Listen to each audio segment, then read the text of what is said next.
Olá, senhores papais, senhoras mamães, senhores titios e titias, avós, avós, todos os responsáveis pelas crianças, pelos rapazes e moças do Colégio Caminhos e Colinas.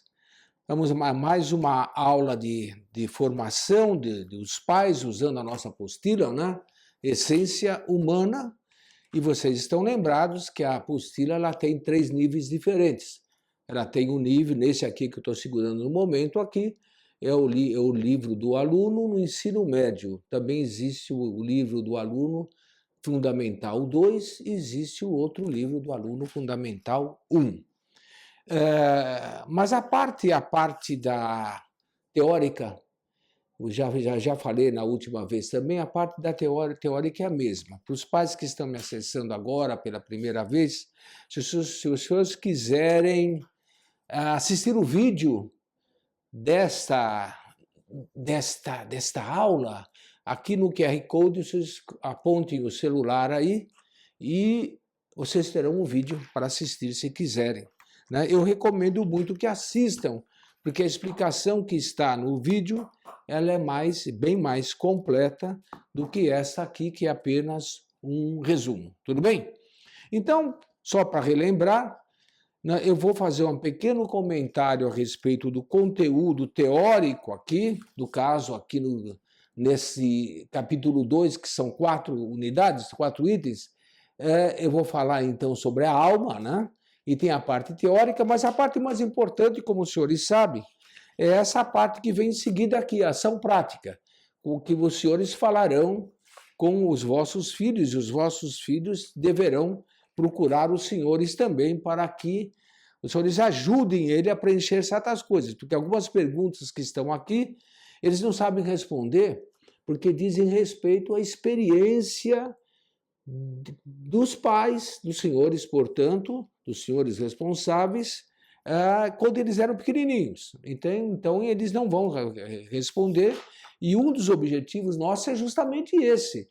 É justamente que eles te procurem para perguntarem, papai, mamãe, o que eu fazia quando era criança, quando eu era pequenininho, não lembro de nada, o senhor me ajuda a me lembrar, e ele vai fazer uma série de perguntas, e depois eles escreverão aqui, as crianças pequenas farão desenhos aqui, para que isso aqui fique como um registro.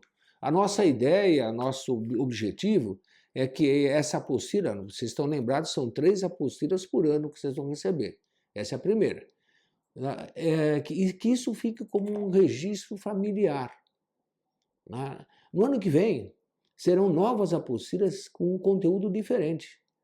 Então, as apostilas não vão se repetir ao longo de todo o curso que o seu filho fizer na escola.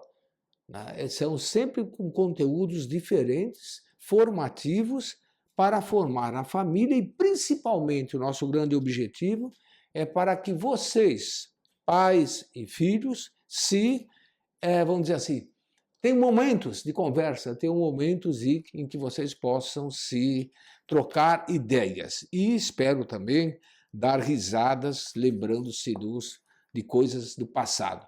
Se o vovô ou a vovó puder estar presente, ou a bisa, né? Porque tem muito menino aí que fala, a minha bisa falou isso, então, se tiver presente é melhor ainda, porque aí nós teremos as recordações em 4 degraus diferentes, né? O degrau da menina, do menino, o degrau do pai, e o degrau do avô, e, se tivermos isso, se for possível, o degrau da bisavó. E como nosso século XX, o século XXI, houve neles muitas mudanças, entende? Então as recordações da avó ou do bisavô parecerão muito absurdas até para a criança pequena. Puxa, mas era assim? Né? Era assim, a avó vai dizer, na minha época a televisão era em preto e branco. Né? E a bisavó vai dizer, na minha época nem tinha televisão. E então o que você fazia?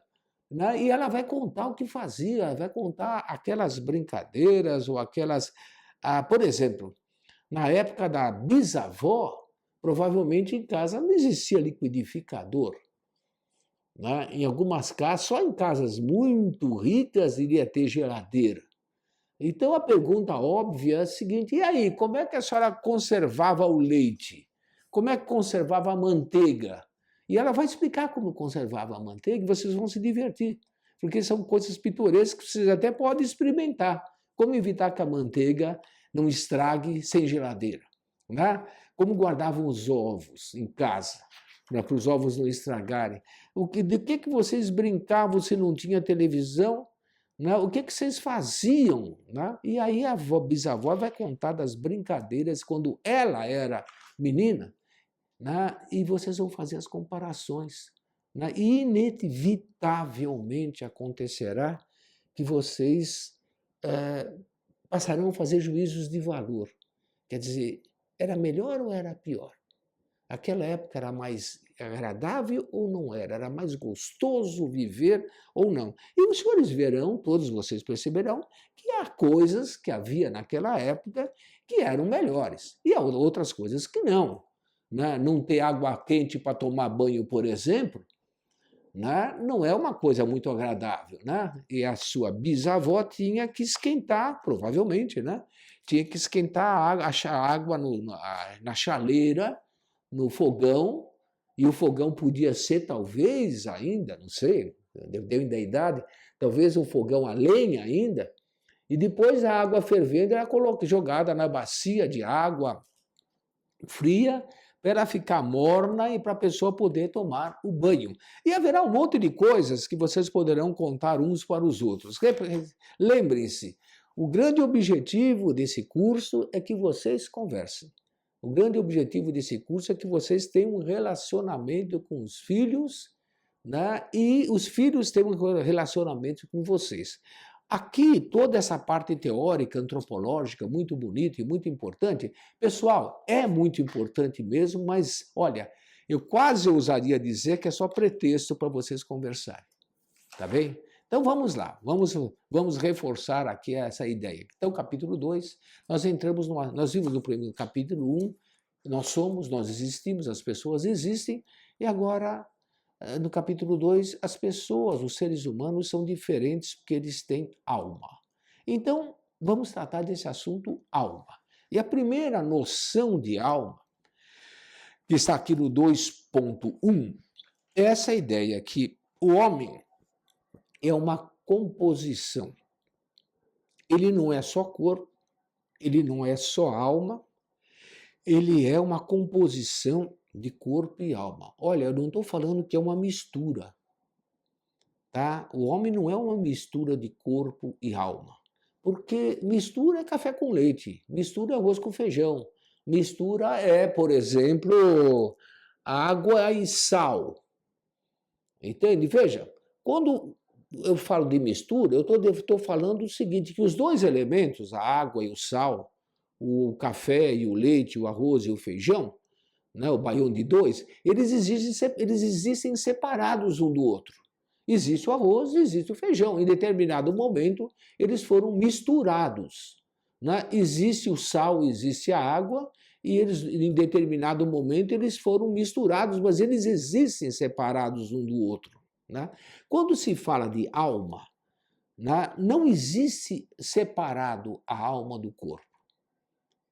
Entende? A alma e o corpo são de tal maneira unidas que não se pode dizer que elas foram misturadas. Na verdade, o homem, o ser humano, nós somos corpo e alma.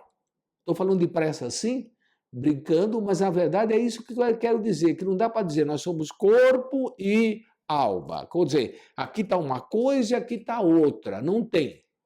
Entende? Quando a pessoa morre, né, a morte é a separação do corpo da alma. Né? Quando a pessoa morre, aquilo que sobrou, o corpo, nós chamamos por respeito e nós respeitamos, nós fazemos o sepultamento, porque lá estava corpo e alma. Agora, aquilo é só matéria. Entende? É mineral. Aquilo que vai suceder com aquele corpo, aquilo que sucede, que acontece com qualquer matéria que vai se decompondo. Entende? Então, Aqui no final do 2.1 a gente diz o seguinte, a verdade verdadeira é que o homem é dual. Só existe um corpo humano quando esse corpo é animado por uma alma. O homem não é uma mistura. Você entenderá melhor quando falarmos o que é alma no próximo tópico. Muito bem. Mas antes de chegar no próximo tópico, já se passaram 10 minutos, já estou atrasado, eu preciso falar aqui da ação prática que vocês farão com os filhos de vocês, e eles virão perguntar para vocês. Então, aqui existe uma escolha alternativa que mais perfeitamente te descreve. Então, tem aqui algumas alternativas.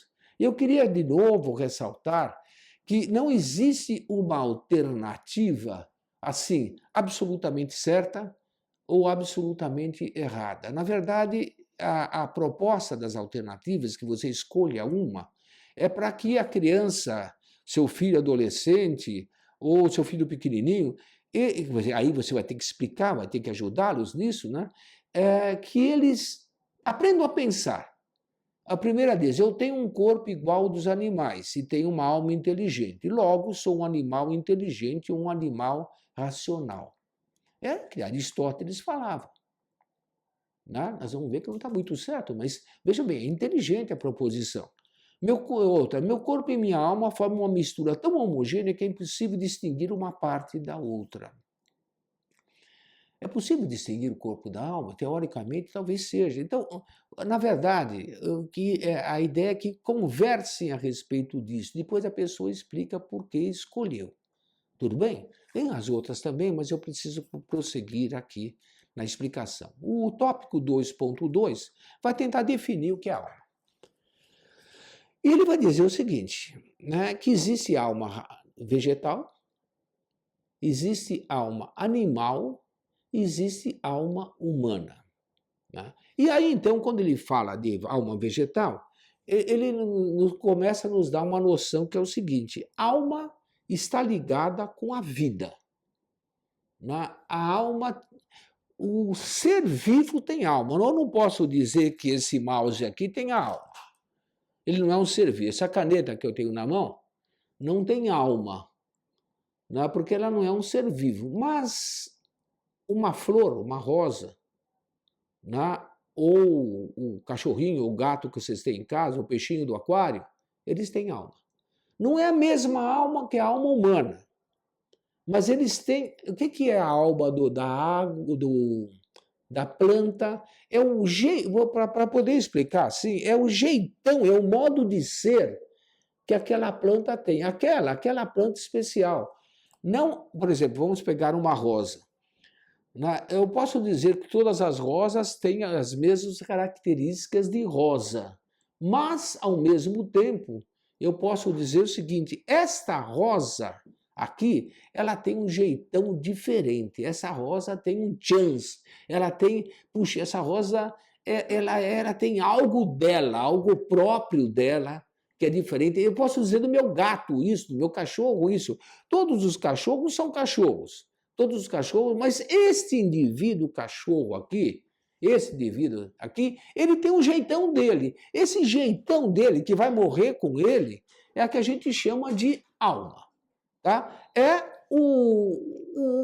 Esse cachorro que tem nome, que você chamou lá, que você deu um nome para ele, né? O Bolinha, eu tinha um cachorro chamado Bolinha uma época. O Bolinha, ele tem alma, é a alma do Bolinha. Veja bem, essa alma não é uma alma espiritual, porque quando o Bolinha morrer, a alma morre com ele. Entende? O Bolinha, mas ele tem alma. Ele tem uma alma diferente do totó do vizinho. Entende? Ele tem uma alma diferente do peixe dourado que está no aquário. Entende? Ele tem aquele jeito próprio. Esse jeito próprio, né, dos animais é a alma, certo?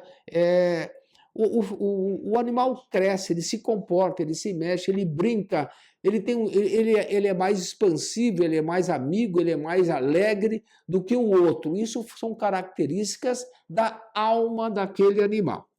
A alma humana é muito mais intensa essa manifestação. Quer dizer, no ser humano, a gente distingue os seres humanos, e dá para ver o pessoal que está lá fora? O pessoal que está lá fora, dá para ver? Então, deixa eu comunicar para o pessoal aqui, nós estamos fazendo uma gravação no estúdio do SEAP e do Colégio Caminhos e Colinas. Pela primeira vez eu estou fazendo uma gravação para vocês aqui. Então, vocês estão vendo lá fora, através do vidro, né, as meninas que estão esperando aí, acho que é para fazerem as próprias fotografias. Então é um ambiente novo, é um ambiente que vocês ainda não viram, pelo menos não conhecem, e que estão conhecendo agora pelo vídeo a primeira vez. Aí vocês vão conhecendo um pouco do colégio, quando vocês estiverem aqui, eles peçam para dar uma olhadinha, peçam para olhar a sala de gravação, que não está completa ainda, está faltando a decoração ainda, tudo bem, mas é uma sala assim, já um lugar mais chance assim, para fazer a gravação. Pelo menos silêncio, né? O que as meninas estão tagarelando lá fora, nós não vemos, não passa para nós aqui dentro. Vamos continuar. O ser humano, ele é uma unidade de corpo e alma, tá? Muito bem, aí vem as perguntas, vem as ações práticas disso. Então aqui fala o seguinte, de novo as perguntas, assinale a alternativa que mais perfeitamente descreve. E aqui tem uma pergunta interessante, que vocês podiam perguntar para os filhos de vocês e que vocês mesmos poderiam se perguntar e tentar resolver o problema, que vai tocar no problema da alma. Veja bem, a pergunta é o seguinte: se eu dou para minha namorada, para minha noiva, ou para minha esposa um buquê de flores, né? Mas são flores de plástico, entende? Por que isso é deselegante? Eu quero, no dia dos namorados, eu vou dar para minha namorada um buquê de flores. Eu vou na floricultura e vejo que é dia dos namorados, né? Os preços desse dia sobem tremendamente nas floriculturas. Não dá para comprar antes, que a flor estraga, então eles sabem disso e cobram muito caro. Então eu estou com pouco dinheiro, eu vou então numa loja de chinês ali do lado e compro um maço de flores de plástico, que custa um quarto do preço. E eu dou de presente para minha namorada um maço de flores de plástico. A pergunta é, por que seria deselegante um rapaz oferecer um buquê de flores artificiais para sua noiva ou namorada? Não é bonito? Elas são bonitas, entende? Se forem bem feitas, e algumas são, né? A gente pode até achar o seguinte, puxa, isso aqui parece verdadeiro, até engana de longe, se você não colocar a mão, até engana, mas alguma coisa está errada. E te garanto que a menina vai ficar brava com isso. Então eu pergunto por quê? E vocês têm que procurar a resposta. E a resposta, vocês vão perceber, que está no fato da existência de alma na flor verdadeira e na inexistência de alma na flor artificial. A flor artificial, ela dura sempre porque não tem existência, ela é só objeto, ela é só matéria. Então ela dura muito, entende? Enquanto que a flor artificial, a flor natural, ela tem vida.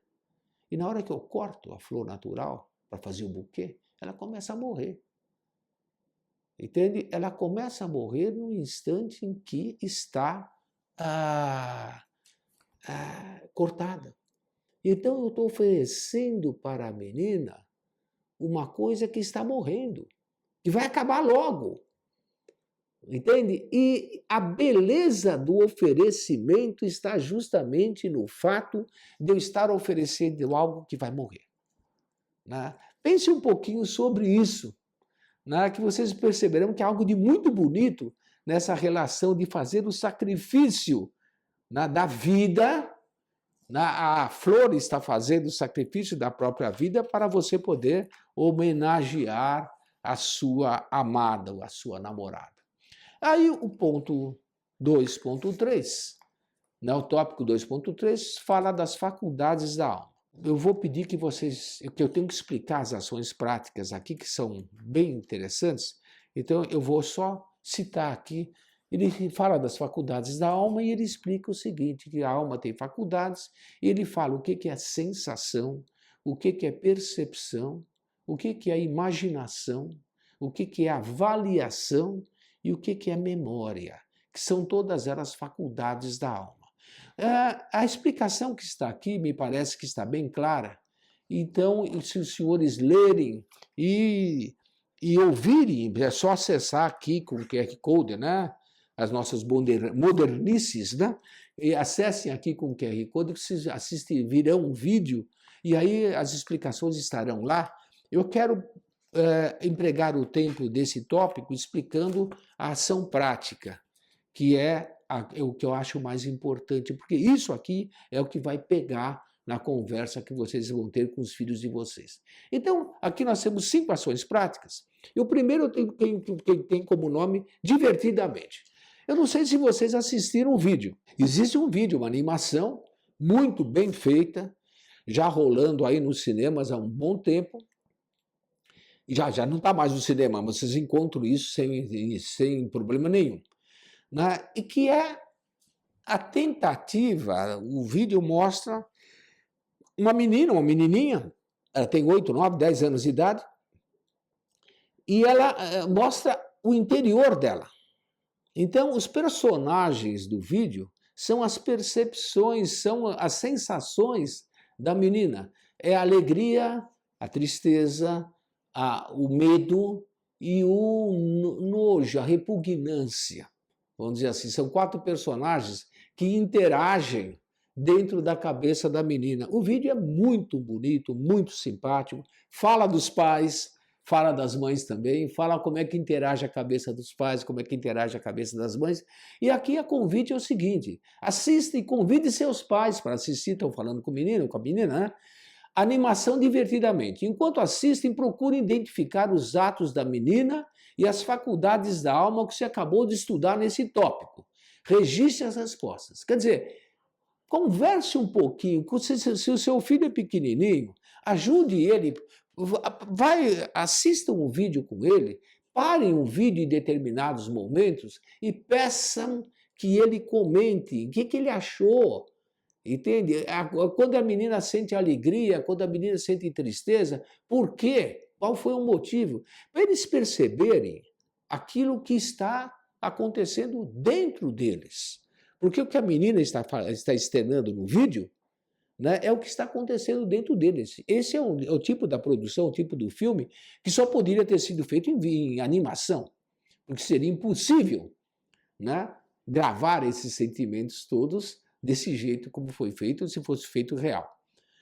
Depois tem aqui uma outra pergunta que é ainda sobre o vídeo. O vídeo se chama Divertidamente, em português, mas em inglês o nome é Inside Out, que mais ou menos se traduz como de dentro para fora. O que é um outro modo de ver.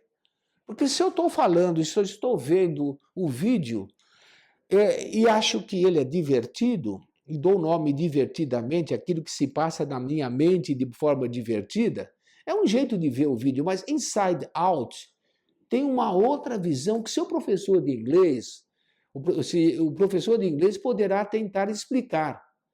Aqui entra uma sutileza que eu acho que vale a pena vocês trabalharem um pouco com a criança. A outra é a percepção dos sabores. Quando nós falamos em percepção, vocês têm aqui o vídeo e tem aqui o videozinho, tá? É um vídeo divertido de 5 minutos, mais ou menos, que vocês acessarão aqui. E é um teste. As pessoas com olhos vendados estão comendo pedaços de frutas. Eles têm que identificar o pedaço de fruta pelo tato, mas está cortado, está em pedaço.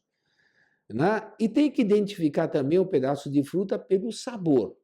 Pelo pedaço é muito difícil identificar, porque todos são quadradinhos, né? Então não dá muito para identificar, talvez pela sensação de frio ou calor, ou pela textura, mas é pouco. Mas pelo sabor, sim.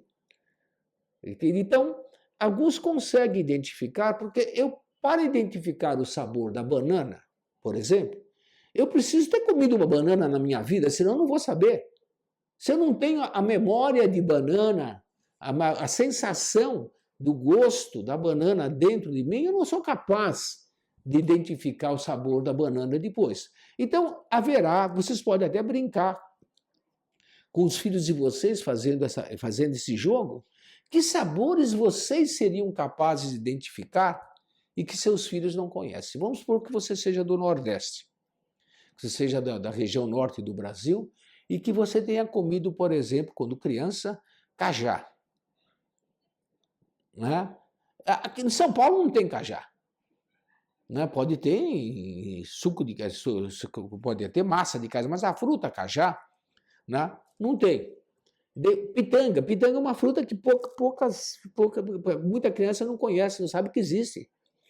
Entende? Então, eles não vão ser capazes de identificar esses sabores. Né? E vocês podem explicar, podem mostrar que há sabores que vocês conseguem identificar e outros que não, porque vocês têm a memória e eles não têm. Por outro lado, haverá certos biscoitos ou certos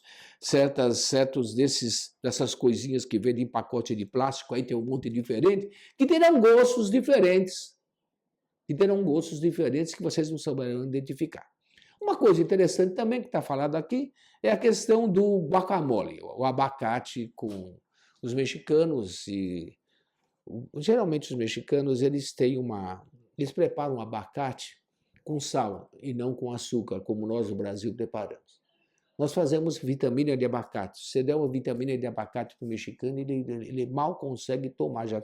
Já percebi isso, um amigo que eu tinha, não era mexicano, ele era argentino, mas ele também não entendia como é que você podia pôr açúcar no abacate. Para eles, abacate é para fazer salada. Ou para comer nesse prato que eles chamam de guacamole. Né? Então, eu coloco, isso aqui é mais para os meninos do colegial, descubra a razão sociológica dessa dificuldade de comer um abacate com açúcar, por exemplo. E depois, até esse aqui vale a pena vocês fazerem para os pequenininhos. Até onde vai a lembrança do seu passado? Quando você se lembra de alguma coisa, você tente voltar atrás, né, e tente até onde, qual é a primeira lembrança que você tem de si mesmo. Vai ser muito difícil se a pessoa, se o rapaz, a menina já tem 12, 13 anos de idade, vai ser, daí para cima, vai ser muito difícil ele se lembrar de algo anterior aos 4 anos de idade. Aos 3 anos de idade, muito difícil. E aí, então, vocês como pais, vocês podem fazer essa brincadeira com eles, que é muito interessante. Eu me lembro até aqui. Pergunta para o seu filho, qual a primeira lembrança que você tem de você? Eu lembro até aqui. E aí vocês dirão, né? Bom, mas antes disso teve isso, isso e isso. Vocês ajudarão ele a construir a própria história e a construir as próprias lembranças. E será muito, muito interessante, muito legal isso também. Eu tenho, só para finalizar, então, tem ainda um quarto capítulo aqui, um quarto tópico, que fala do apetite da alma. O apetite é aquilo que é a tendência que nós temos. É fácil entender apetite quando a gente fala de apetite material, né? Eu gosto de tal comida, eu tenho o desejo de beber água, isso chama-se apetite, né? Mas é apetite material. Existe também um apetite intelectual, quando a pessoa tem apetite de aprender, apetite de conhecer uma coisa nova, apetite de se aprofundar num determinado assunto, né? O animal não tem apetite nesse sentido. O apetite do animal é só um e único. Ele sabe que a água serve para ele beber. Mas ele não é capaz, por exemplo, de admirar a beleza de uma cachoeira. Isso aí o animal não faz. Ele bebe a água e ponto final. O animal, um animal carnívoro se mata uma presa, né, ele vai devorar a presa sempre do mesmo jeito, porque para ele devorar a presa é sobrevivência. Enquanto que o ser humano, além da sobrevivência, ele pode transformar a comida em uma arte. Tanto que existe arte culinária, entende? Em que você, vamos dizer assim, dignifica com a sua alma, com a sua inteligência, aquela comida que você podia ter comido de uma maneira muito simples, ou que você preparou melhor. Né? O ser humano é capaz de se propor novos fins. Você provavelmente, estou dando a pergunta agora aqui, já quis ser várias coisas diferentes. Peça ajuda aos seus pais para que te digam o que você gostaria de ser, o que você queria ser quando você era pequenininho, que você já esqueceu. Né? E, finalmente, esse quadrinho, É muito importante, tá? Os quadrinhos do Charlie Brown são muito bons. Esse aqui, ele tem uma proposta que daria a ela sozinha uma palestra, né? E que é o seguinte, a menina está dizendo para o irmão dela, né, resolvi dar início a um programa sério de disciplina. Vou comer direito, vou dormir direito e vou fazer exercícios direito. E o menino pergunta, e depois? E a menina fala, você tem razão, deixa para lá. Quer dizer, como ela não tem objetivo, ela está pensando em se propor em fazer isso, fazer aquilo, só pelo fato de ser, pelo fato do exercício em si, ela não tem fim, a finalidade não está marcada, então não vale a pena fazer. Muito bem, converse com os filhos de vocês a respeito disso e, por favor, continuem fazendo anotações e nos mandando as sugestões para que a gente possa melhorar o caderno. Tudo bem? Muito obrigado. Olá, bom dia a todos os pais, mães e responsáveis que nos assistem agora pelo YouTube. Na próxima semana acontecerão as provas trimestrais do primeiro trimestre.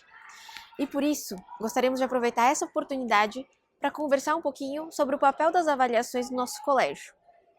Em primeiro lugar, é importante a gente comentar que as avaliações para nós, elas não são um ponto de chegada, um ponto final, mas sim um ponto de partida. Como assim? A avaliação serve para verificarmos como foi a aprendizagem dos alunos durante aquele período. A partir dos resultados, nós temos indicadores objetivos de como está o desenvolvimento de cada aluno e da turma como um todo. O instrumento, ou seja, a prova, é o mesmo para todos. Mas o resultado, principalmente aquele que colhemos durante o processo, nos ajuda a conhecer cada aluno. E qual é este processo? É a aprendizagem que cada aluno teve durante aquele trimestre. É o caminho que eles percorreram durante os estudos aqui no colégio. A prova é uma oportunidade para que cada um sistematize e registre aquilo que aprendeu durante as aulas, durante os estudos pessoais e durante os exercícios.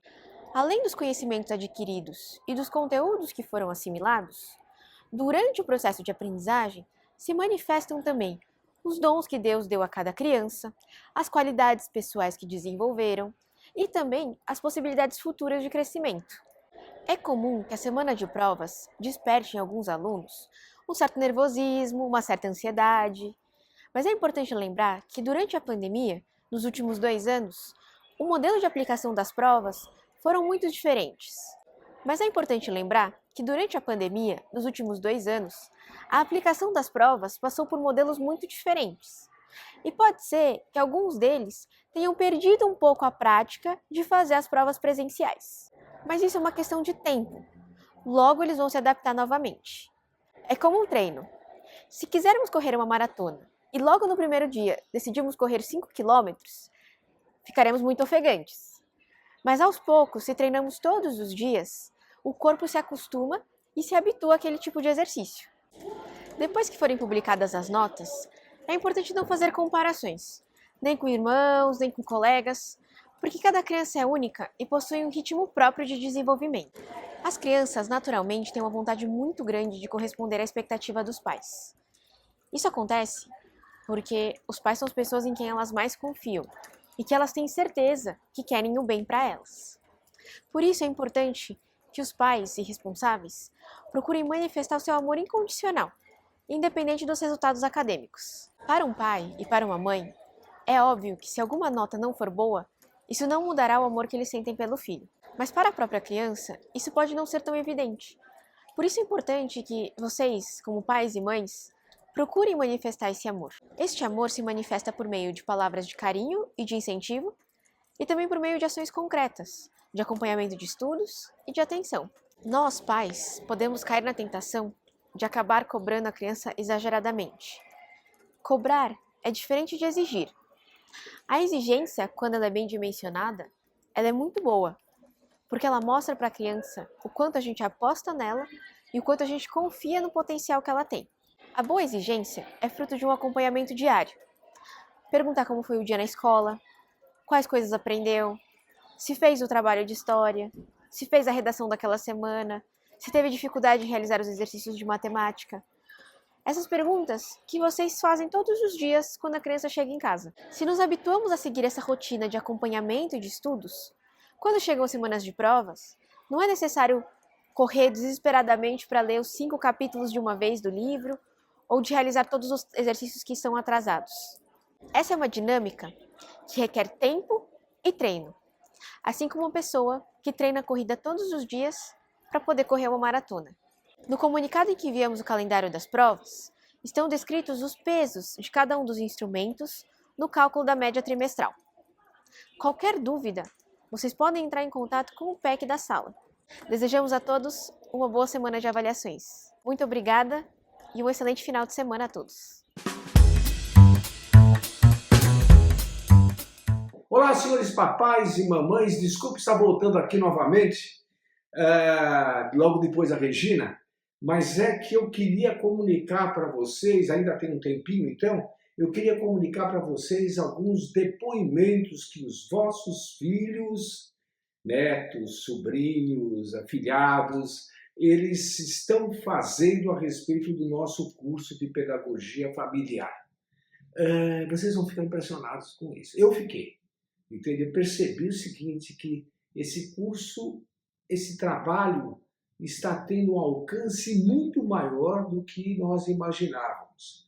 Nós somos uma escola e nós estávamos com o nosso objetivo principal, parecia ser, estava sendo o objetivo pedagógico, que os senhores, vamos dizer assim, adquirissem um pouco de noções de antropologia e que isso nos ajudasse a educar os nossos filhos. Nós explicamos isso a primeira versão, primeira aula, né? Mas o que aconteceu é o seguinte, além disso, houve uma repercussão muito maior em outro sentido. É que nós pedimos que vocês trabalhassem junto com seus filhos, né? Nós tínhamos a ideia de que isso ia fazer com que houvesse uma interação maior. Mas nós, sinceramente, não percebemos o alcance do que nós estamos pedindo e, na verdade, a interação foi muito maior. Então, nós tivemos centenas de depoimentos dos alunos e dos pais falando a respeito desse primeiro movimento do curso, primeiro livro do curso, né? E eu queria comentar alguns para vocês aqui. Basicamente, eu dividi os depoimentos em 3 grandes grupos. Um grupo dos ficamos juntos. Quer dizer, a ideia desse grupo é o seguinte. Puxa, eu fiquei junto com meu pai e minha mãe. Né? Vocês vão ver. Né? Eles falam também dos outros temas, mas o tema principal é esse. O segundo grupo é o grupo que diz o seguinte, eu descobri coisas. E aí existe uma coisa curiosa.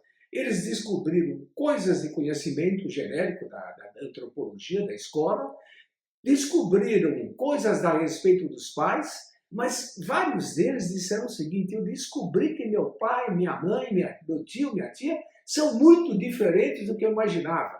E outra coisa, vários deles disseram, desde criancinhas de 6, 7, 8 anos de idade, até o pessoal dos marmanjos do terceiro do ensino médio, eles descobriram uma outra coisa, que é o seguinte, eu descobri a mim mesmo. Entende? Então tem uma série de depoimentos que eu vou falar nesse sentido. E o terceiro grupo dos depoimentos foi que fazer esses trabalhos, fazer essas atividades recomendadas pelo livro, foi muito divertido. Foi muito engraçado e divertido. Então eu vou ler e tentar comentar alguns dos depoimentos que nos vieram à mão. Evidentemente, como eu não tive oportunidade nem o tempo para pedir licença para cada um, todos os depoimentos que são aqui são anônimos. Mas os senhores vão se reconhecer em alguns deles. Então, eles são todos autênticos. Eu não cito os nomes, mas são todos depoimentos autênticos das filhas e dos filhos de vocês, desde o primeiro ano até o terceiro do ensino médio. Então vamos lá. Vamos começar com esse grupo puxa, ficamos juntos, meu pai, minha mãe e eu ficamos juntos. Foi legal, porque eu fiz atividade junto com meu pai, minha mãe, minhas irmãs e minha prima. Foi muito bom, porque eu senti a presença dos meus pais. É curioso quantos meninos quando os alunos colocaram esse verbo. Eu senti a presença. Eles estão com os pais todos os dias, mas o fato de que o pai se dedicou, a mãe se dedicou especialmente a eles, fez com que eles usassem esse verbo. Eu senti, né? Outro menino, ou menina, não sei. Foi uma sensação incrível. Meus pais trabalham muito, e eu pude sentir eles perto de mim. Curioso, de novo eu senti. Né? Meu pai falou que eu tenho superpoderes que Deus me deu. Parabéns, papai.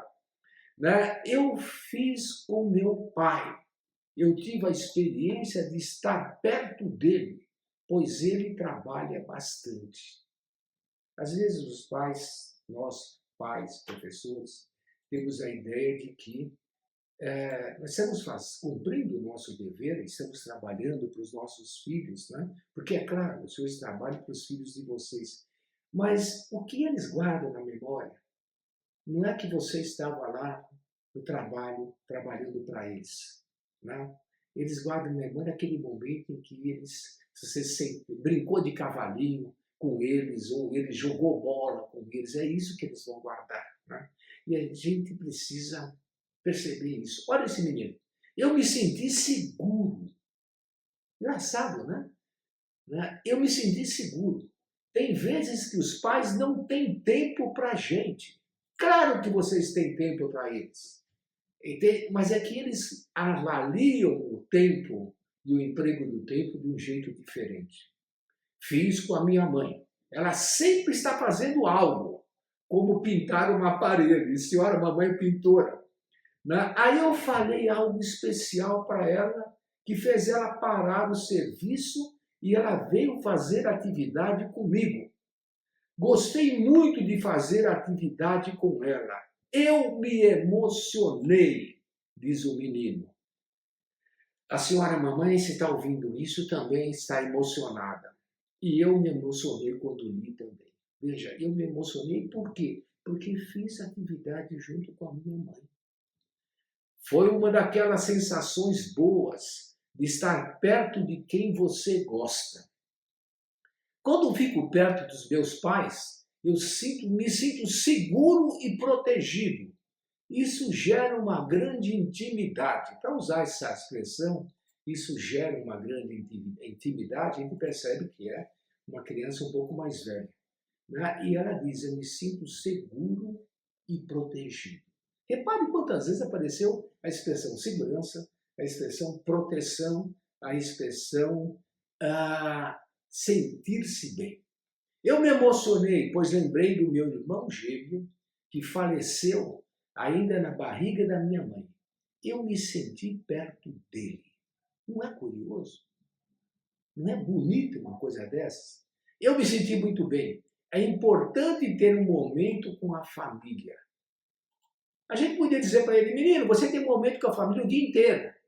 Mas ele está dizendo uma outra coisa. Ele está dizendo, não, esse momento foi meu, foi especial, foi para mim. Entende?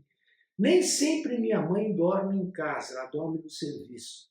Fazer a lição do projeto de vida foi muito bom, pois eu tenho tempo com ela. Eu gostei.